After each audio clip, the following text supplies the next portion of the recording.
जिल्हा परिषद निवडणुकीत मोठ्या प्रमाणात पैशाचा वापर झाल्याने ही निवडणूक पैसा विरुद्ध सामान्य कार्यकर्ता झाली। या निवडणुकीत निश्चित यश मिळेल।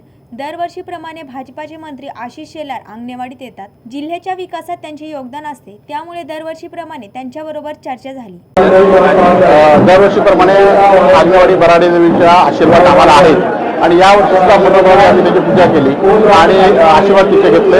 आज आम्ही नसेल की संपूर्ण महाराष्ट्रातलं हे दैवत आराध्य दैवत असलेल्या अंगणेवाडी बराडे देवीमध्ये आज लाखोंच्या संख्येने उच्चांक आज गर्दीने घातला आहे आणि त्याची कीर्ती दूरवर पसरली आणि ही अशीच दूरवर पसरत जाईल खरं तर। आणि तिचा आशीर्वाद आम्हा सर्वांवर या ठिकाणी राहील अशी मी देवीकडे प्रार्थना करतो।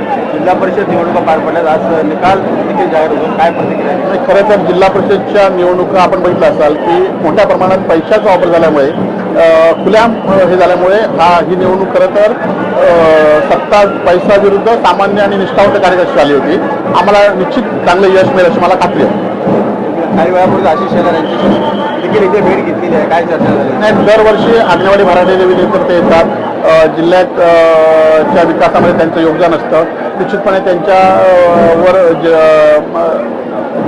दरवर्षीप्रमाणे त्यांच्याबरोबर चर्चा झाली। पंकज मडे, जनशक्ती, सावंतवाडी।